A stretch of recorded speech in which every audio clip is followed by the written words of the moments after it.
Assalamualaikum warahmatullahi wabarakatuh. Amal sesuai dengan Al-Quran itu berat. Makanya di situ ada kebiasaan sesuai dengan nenek moyang. Yang tadi Mas Sudin. Jadi kebanyakan di antara kita mengikuti kebiasaan nenek moyang. Pelan-pelan. Semoga paham. Wa idza qila lahumuttabi'u ma anzalallahu, dan apabila dikatakan kepada mereka silakan ikuti apa-apa yang telah diturunkan Allah, apa? Al-Qur'an. Qalu, mereka menjawab, bal nattabi'u ma wajadna alaihi aba'ana, akan tetapi kami mengikuti sesuai yang telah diwariskan nenek moyang kami. Awalau kana syaitanu yad'uhum ila adzabis sa'ir. Apakah mereka akan mengikuti nenek moyang mereka walaupun sebenarnya setan menyeru mereka ke dalam azab api yang menyala-nyala? Terawih tercepat sedunia di Blitar ketika diwawancarai oleh salah satu televisi. Ini warisan sekian abad. Betul? Sholat yang cepat itu kan rata-rata dalilnya adalah biasanya ya kayak gini. Dikembalikan sesuai Al-Quran dan hadis. Ngeyel. Ada orangnya? Ayat ini nyata nggak kira-kira? Nyata? Amal sholat sesuai dengan Al-Quran itu berat nggak? Wong ini sudah berabad-abad. Sedangkan keterangan sholat khusyuk baru hadir. Kira-kira otak bawah sadarnya itu milih mana? Yang lama. Wong pendukungnya banyak. Ayo, gak gampang loh amal sesuai dengan Al-Quran. Tidak gampang sholat itu sesuai dengan Al-Quran. Tidak gampang sholat itu sesuai dengan Rasulullah. Karena otak bawah sadar kita itu warisan nenek. Semoga benar. Warisan itu harus dicocokkan dengan Quran dan hadis. Kalau cocok, ikuti. Kalau tidak cocok, yang kita ikuti adalah Quran dan hadis. Jelas ya ayat ini ya? Jelas. Jadi mari kebiasaan-kebiasaan kita dibarometeri Al-Quran dan hadis. Seperti apa sih rukuk yang benar? Seperti apa sujud yang benar? Di sini disampingkan Quran dan hadis. Kalau benar, lanjutkan, ittabi'u, ikuti.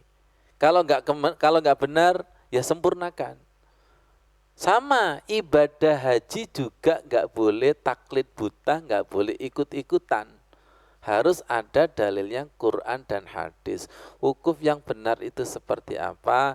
Sa'i, tawaf, melempar jumroh itu seperti apa? Jadi doa itu betul-betul saya tanya, jenengan butuh nggak kira-kira? Warzuqni ta'atak wa ta'ata rasulik wa amalan bi kitabik. Panjenengan butuh nggak doa itu? Kalau butuh pasti jenengan termotivasi untuk mengamalkan, bukan karena saya. Kalau saya sangat butuh. Kenapa? Saya khawatir bahwa ibadah saya yang saya kira benar, tapi menurut Allah dan Rasulullah belum tentu benar. Ustadz, saya kira. Nah, kalau sudah dalilnya saya kira. Ada lagi? Enggak Ustadz, perasaan saya. Wah, kalau kena wanita sudah perasaan saya. Jenengan pernah enggak lupa itu? Itu kan menggunakan perasaan saya. Tapi ya lali ya. Iya kan? Jelas ini ya Allah. Ya Allah, panjenengan buka pendengaran-pendengaran. Di sini menggunakan kiasan pendengaran hati.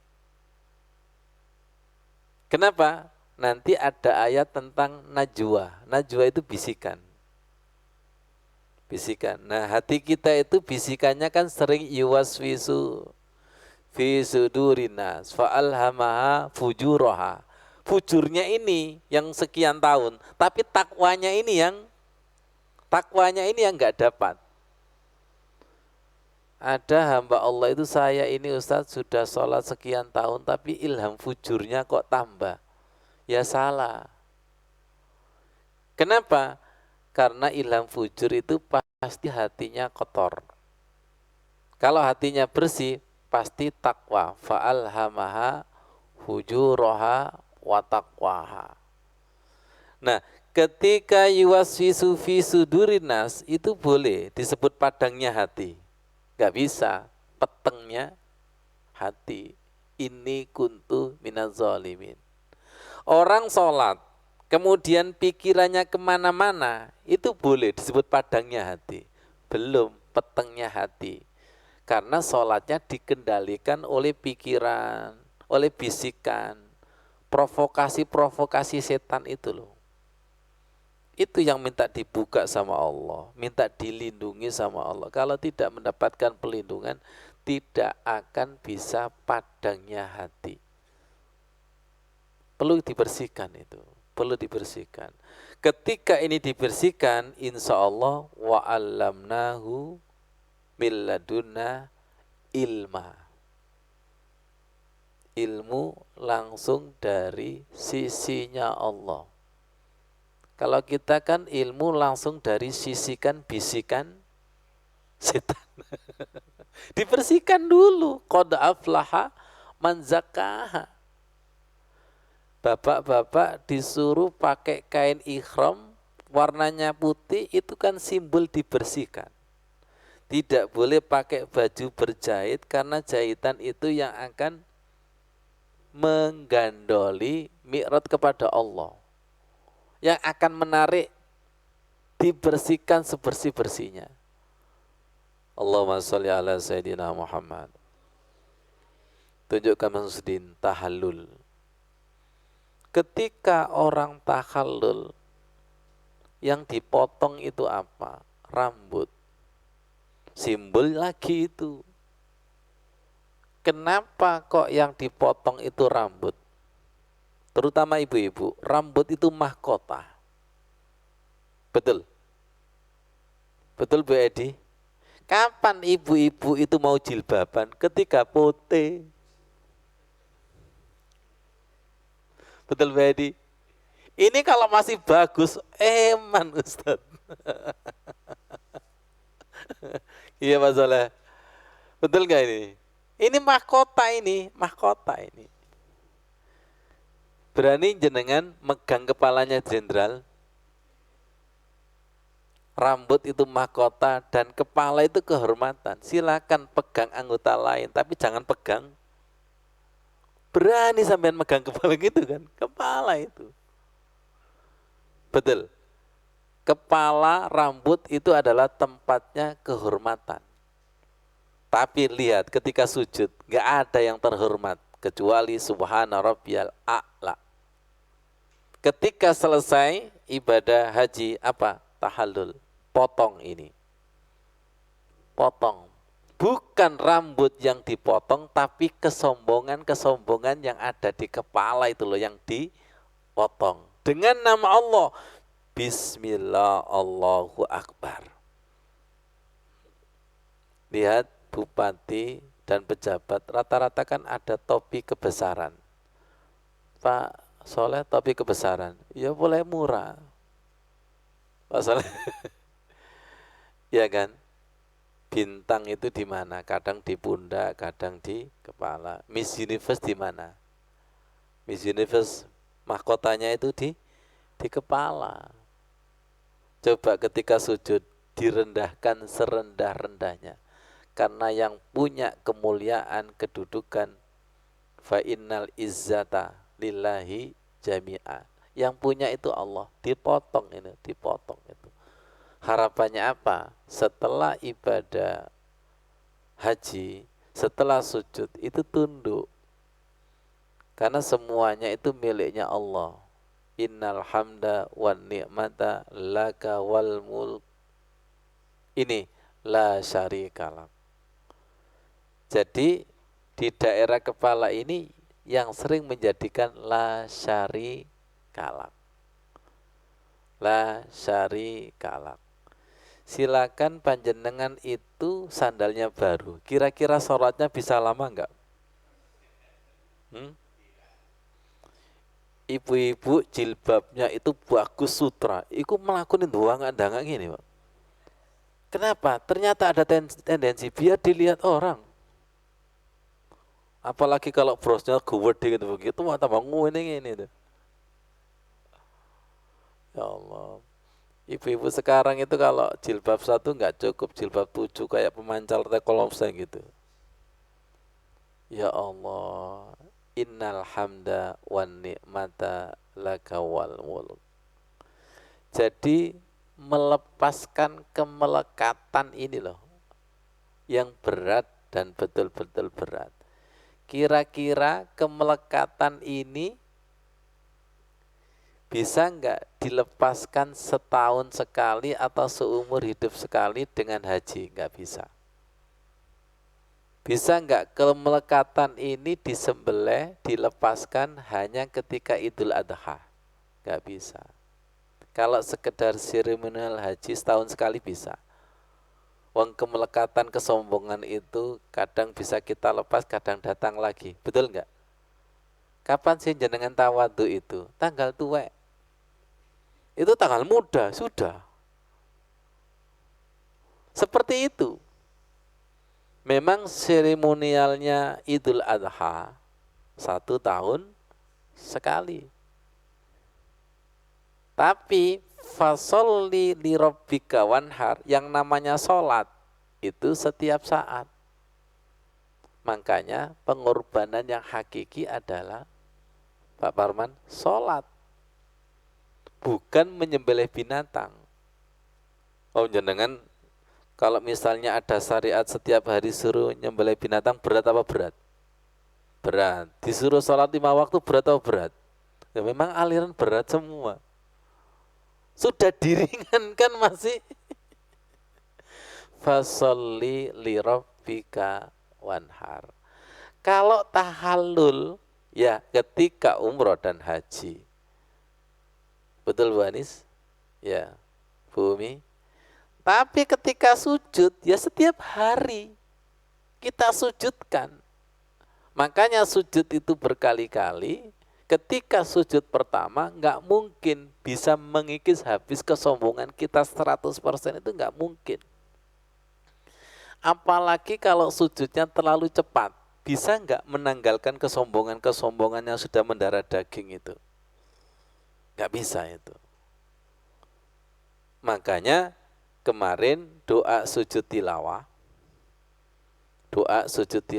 sajada wajhi lilladzi khalaqahu wa sawwarahu wa syaqqa sam'ahu wa basarahu bihaulihi wa quwwatihi fatabarakallah ahsanul khaliqin.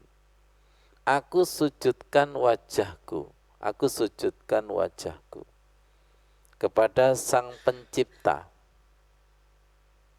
Aku sujudkan wajahku. Siap Masudin ayat yang baru yang diantara itu. Aku sujudkan wajahku kepada zat yang menciptakan dan yang membentuk atau menggambar dan yang membuka pendengaran dan penglihatan dengan daya dan kekuatannya. Maha suci Allah atau maha berkah Allah sebaik-baik pencipta. Ada Masudin.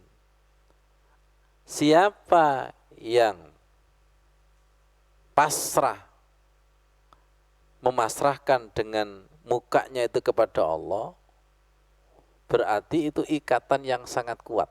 Ayat yang baru ini. Ya. Nah ini subhanallah. Wajahnya berserah diri kepada Allah. Wa may yuslim wajhahu ilallah wa huwa muhsin. Dan barang siapa berserah diri, ditundukkan dengan wajahnya kepada Allah, wa huwa muhsin, dan dia itu melakukan perbuatan yang baik, Muhsin itu kalau diartikan berbuat baik kurang dalam. Muhsin itu berbuat baik dan baiknya itu diterima Allah, berarti ibadahnya seakan-akan melihat Allah. Gitu ya, muhsin. Ya begitu ya. Ihsan itu. Akhirnya ibadahnya kan ihsan. Karena ibadahnya ihsan, faqadis tamsaka bil urwatil wusqa. Itu merupakan ikatan tali yang paling kuat. Wa ilallahi akibatul umur, dan segala urusan itu semuanya itu berpasrah kepada Allah. Ini masuk ini Bu Umi. Jadi tidak ada ikatan yang paling kuat kecuali menyerahkan diri kepada Allah, ditunjukkan mukanya itu sujud dan betul-betul bersujud. Pelan-pelan. Ini kan muka kita kan sujud kan. Ini wajah tu wajah. Berarti wajah kita ketemu wajahnya siapa ini? Wajahnya Allah kan? Nah, ketika wajah kita ketemu Allah, maaf, wajahnya jangan dibayangkan seperti wajah kita. Yang penting dalilnya seperti itu. Memang tidak bisa dibahasakan wajahnya Allah itu seperti apa. Kalau wajah kita ketemu dengan wajah Allah, maka apa yang terjadi? Kullu man 'alaiha fan.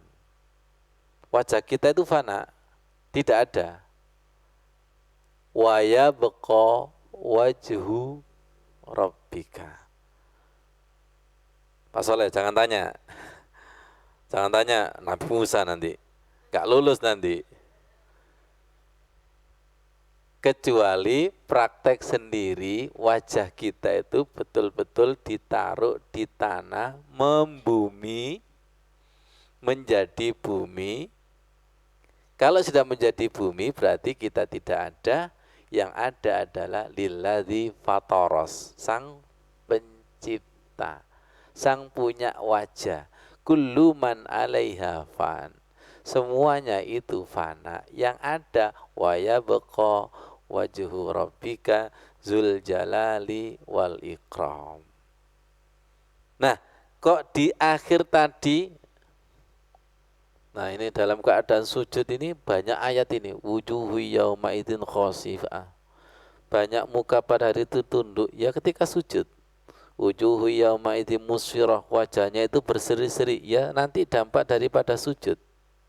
Wujuhu yauma idzin nadirah ila rabbiha nadirah, wajahnya berseri-seri karena melihat Allah. Ya ini kullu man 'alaiha fan wa yabqa wajhu rabbika dzul jalali wal ikram. Ini coba begini. Ini banyak ayat yang simbol, perumpamaan-perumpamaan tako'o.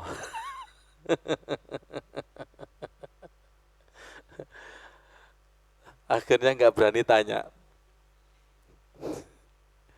Ya Allah. Ketika sujud dan betul-betul sujud, kita ini makhluk kecil bagaikan debu yang diterpa angin. Akhirnya apa? Hilang, yang tampak adalah angin besarnya. Yang tampak adalah angin besarnya. Betul? Betul? Sekarang lebih tinggi lagi. Angin besarnya tidak ada karena digerakkan oleh yang maha besar. Ya, begitu caranya bertahap. Jadi ketika kita sujud ini kembali kepada asal. Badan manusia diciptakan dari tanah, kembali ke tanah, kembali ke asal kan. Yang tidak dari bumi, yang tidak dari tanah, yaitu ruh. Ruhnya kembali kepada Allah. Berarti betul. Tadi apa Mas Udin? Misakon ghalidho, ikatan yang sangat kuat.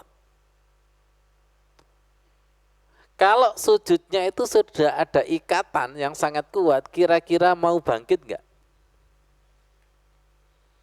Kalau ikatan perkawinan itu sangat kuat, kalau digoda orang lain, lepas apa kuat? Pak Soleh? Anu Ustadz, lihat yang datang. Oke, baik, pelan-pelan. ketika kita sibuk berikatan dengan Allah, apakah setan datang menggoda? Jelas. Jelas. Dan bahasa saya, ikatan Allah mau diputus. Kata setan, ambil aku aja. Ada orang yang mendekat kepada Pak Soleh misalnya, ambil bojo sampean, lemu, ambil aku. Lebih muda dan lain sebagainya. Ya Allah. Sekarang kita masuk. Dalam keadaan ikatan seperti ini, di sini juga tersirat loh. Lihat. Qul huwallahu ahad. Allahus somad. Lam yalid walam yulad walam yakul lahu kufuwan ahad. Supaya gampang, betul enggak Allah itu nomor satu? Apa baru nomor sekian? Kena sindir kita? Apakah ke Allah nunggu mepet-mepet? Kena berarti. Qul huwallahu ahadnya enggak lulus. Allahus somad, Allah itu tempat bergantung. Nah kita itu biasanya gantung kepada fulus, apa gantung kepada Allah? Apa ketika fulusnya ketika fulusnya habis terus pindah ke Allah? Terus nanti ada fulus pindah, kok enak? Wong perempuan aja nggak mau digini-gini kan? Tapi Allah kita gini-gini kan, nemen kita ini. Betul kita sudah lama membaca surat Al-Ikhlas, tapi kita belum ada muatannya Al-Ikhlas. Lam yalid walam yulad walam yakul lahu kufuwan ahad, tidak beranak dan tidak beranak, tidak diberanakkan. Allah kita itu sering beranak. Ya, menganakkan uang, menganakkan Allah. Panjenengan pernah enggak menganaktirikan? Kan ada anak emas, ada anak tiri. Biasanya yang diperhatikan anak emas, anak tiri. Nah, biasanya kita itu lebih memperhatikan Allah apa dunia seisinya atau uang. Kena kita. Kemudian walam yakul lahu kufuwan ahad. Allah itu tidak ada yang bisa menandingi. Nah, Allah kita itu sering tertandingi dengan kekuatan-kekuatan selain Allah. Ya, kalau gitu berarti hati kita itu masih penuh dengan selain Allah. Kalau masih penuh dengan selain Allah, bukan padang Arafah, tapi peteng Arafah. Arafah itu peteng. Karena peteng enggak Arafah. Ketika panjenengan itu masuk ke kamar yang gelap gulita, kan tidak tahu ada apa dan siapa. Betul? Tapi ketika ada cahaya, tahu ada apa dan ada siapa. Kita ini kalau baca Al-Fatihah mulai ayat 1 sampai 7, tahu enggak ada apa dan ada siapa di situ? Ustaz, enggak ada apa-apa. Oh, enggak ada apa-apa. Saya tanya, panjenengan itu nyembah siapa? Nyembah Allah, Ustaz. Ada apa belum ada? Pasti jawabannya belum ada. Kenapa Allahnya belum ada? Karena kamu itu masih ada. Ilmumu masih kuat, tenagamu masih kuat. Apalagi kalau uang itu banyak, sujudnya lama apa sebentar? Sering saya katakan sholat duha itu larisnya ketika tanggal tua. Orang itu kapan sih DP kepada Allah yang betul-betul DP? Ketika tenaganya enggak mampu, pikirannya enggak mampu, uangnya enggak mampu, teman polisinya tidak mampu, baru betul-betul. Jadi kita itu betul-betul nunggu al-map. Jadi iman kita iman mepet. Diakui dan tidak itu adalah diriku. Itulah diri kita. Diri kita. Subhanallah. Sampai disuruh pakai kain ikhram itu biar tahu. Biar tahu aslimu nanti menghadap kepada Allah ya seperti itu, hanya kain kafan. Tidak dengan aksesoris, casing, topi, jabatan, sepatu, apa ya, ibu-ibu biasanya kalau sepatu itu jinjitnya gimana itu? Itu. Shadaqallahul adzim. Wassalamualaikum warahmatullahi wabarakatuh.